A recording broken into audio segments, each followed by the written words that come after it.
Hi guys, Sean, Leslie Liver Dummies. Umarex Glock17 Gen5, 43 cal, paintball pistol. There was a discussion last night in the group, which projectiles are better. Honestly, my chronograph doesn't lie.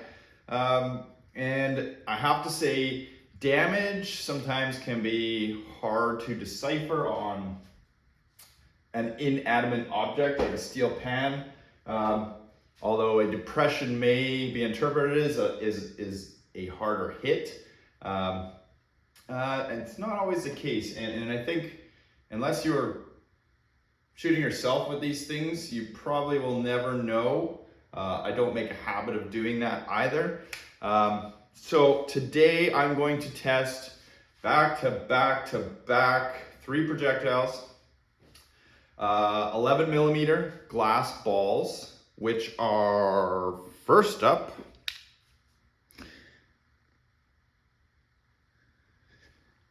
These weighed 1.74 grams. I round down, so they are 1.7 grams. 11 millimeters is about as large as you can go in this pistol. I would consider 11 millimeters appropriately bore sized. So we'll get going. I'll put the CO2 in here. I have the steel pan set up there. I plan on, because I'm gonna chrono and shoot, I think I'm just going to maybe chrono the first 1 or 2, because I got a feeling these things are gonna come flying back, and I'd rather be ready for it. Well, you know what? I'm not gonna fire the whole. You can see the pan's pretty worked over. I had it on the block this morning, hitting it with a rubber mallet, trying to straighten it out. So maybe I'll just fire 2 shots of each, chrono the first 2, and we'll look at the damage, do the calculations, and see how that works out.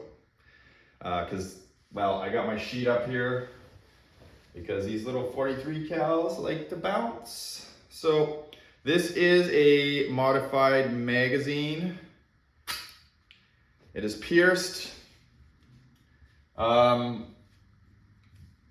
This has the lightened spring from Home Defense 24. I have been experimenting with some of my own springs. And although I did get some more consistent results, power was down a little bit, so we're still working on that. So for now, I'm running that lightened valve spring from Home Defense 24. This mag has been drilled every which way. And I had a post about shimming the blowback spring. Some of my springs did come in, and one of them was a stronger blowback spring, and I installed it, and it seems to be performing well. Different from the shimmed spring. I think the shimmed spring was actually inhibiting the action. You can hear that this thing has a really hard snap now. And being this spring is no shim, it has very nice spacing in it. I think that was mainly the issue, was my shim was actually causing the issue, not just making the spring harder. So that's it. That's all that's in here for now. I removed my preload I had on the hammer. As you saw, I can insert my mag again without having to rack the slide. Let's go. All right. I don't know where these are gonna go.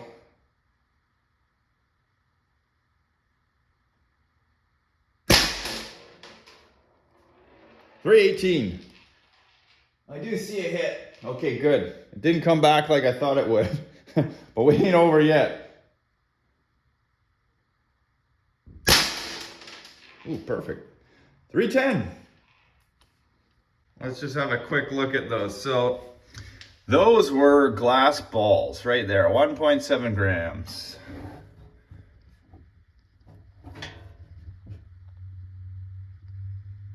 I'll put a little Sharpie mark there so we know which ones. I don't think I'll get it confused, but Take note, that's where they were. Aluminum, 1.8 grams. These measure, I think, 10.85 millimeters. So not ideal bore size. And I said 1.8 grams, right? Been about 15 minutes since glass balls. Let's see what these aluminums do.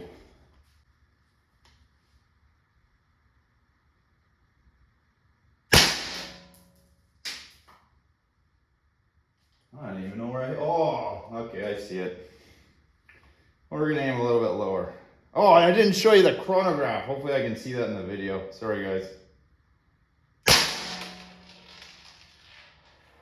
282.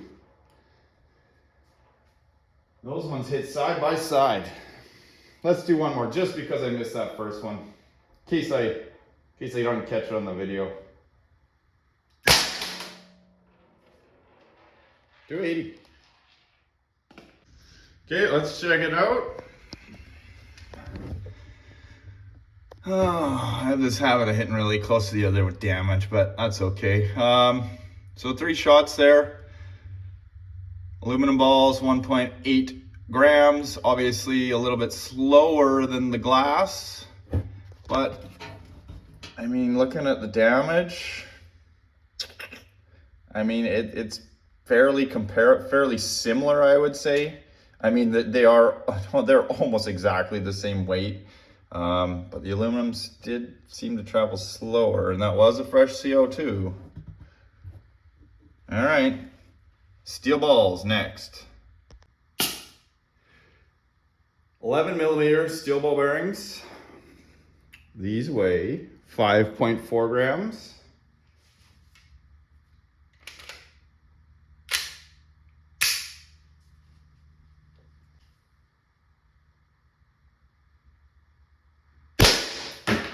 Whoa.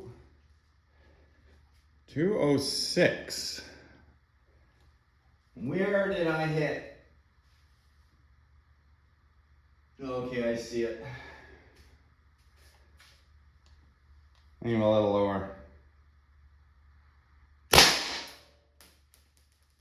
186. Let's check out the damage. So I had a gaff moment here. So 1, 2, 3, those are aluminum. And then obviously I wasn't just wasting CO2. I forgot to take the pan down and kept shooting. So these 2 are aluminum here, but we'll just omit those. That is a steely. So that was 5.4 grams steel.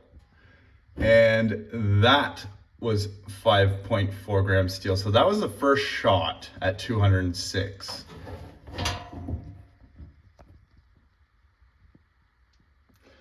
I mean, when you look at them, they don't really, there's no real significant difference in them. But when you do the energy calculations, that one was going to be the hardest. I can tell you that right now, just loosely. So let's go do that. Well, there you have it, guys. The steel ball bearings put out the most energy. By no means am I advocating this as a self-defense tool. Me tinkering with this is, I don't know, just pretty much challenging myself. Obviously, I have seen an improvement. Is it a useful improvement?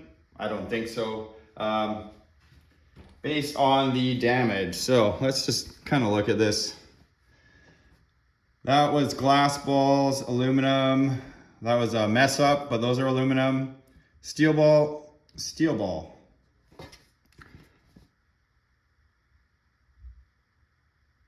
I mean, in the grand scheme of things, so I wrote the calculations down. The glass balls did 7.94 joules. The aluminum balls did 7.69 joules, and they were very similar in weight, but their bore sizes were just slightly different. So the aluminum seemed to travel a little bit slower, but again, it's all within, well, like 0.30 of a joule. So does that really make a difference? No, not really. The steel balls, on the other hand, not my best performance. I have seen as high as 10.4 joules, but in this case, 10.59 joules was the hot shot, and all those were hot shots. Obviously, you saw the second shot dropped, and that's kind of where that first drop is where it kind of holds fairly consistent. So, what's the takeaway? You know what? Use what's good for you, really. I mean, there's no real winner here. This thing is, at least in the modified state that I have it, is about as powerful as my Berna SD. Yeah, it shoots like really small projectiles, and I think if you had clothes on or something, it'd probably be insignificant, the damage. But those steel balls, I don't know, when I shoot my trap, when I shoot this nylon here, and I see that thing flick, as opposed to when I shoot with the lighter balls and they're shooting out everywhere, I still don't think I want to get shot with a steel ball bearing. Even at 10 joules. I know Jeff over at Umarex, Less Lethal, check out his YouTube channel if you haven't already. Of course you have, but you know, he shot himself, or he didn't shoot himself. He let his old lady shoot him with PBQ. I think his is probably around 8 joules. I don't think his was modified or modified at all, but with steel bearings, and you know, he sustained, you know, some permanent damage from hitting like a hard, you know, where there's no meat on your, in his case it hit him on the wrist, sort of on the wrist bone here, you know, but something like that, you get hit in the stomach, probably not gonna phase you, probably just make you angry. Bonus footage though, not that one. I have the steel ball bearings loaded up in my quick puncture mag. Well, somebody commented quick puncture mag has different sort of setup, and he's not wrong. I had a look in here. It looks like it has a threaded sort of puncture assembly. I haven't fired this thing yet. I haven't opened this thing yet. It's completely stock. I just wanted to see what kind of energy I get on this stock magazine.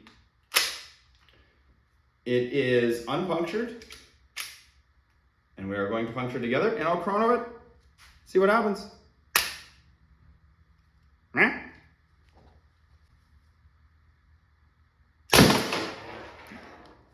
166. 166. 160. Oh yeah, and of course, if I didn't mention, these are the steel ball bearings. And I lost one already, so I'm down to 4. 154. That's all you get. I ordered more steel ball bearings. I'm not done with this launcher yet. Obviously, I'm working through some issues, so stay tuned, subscribe. See ya.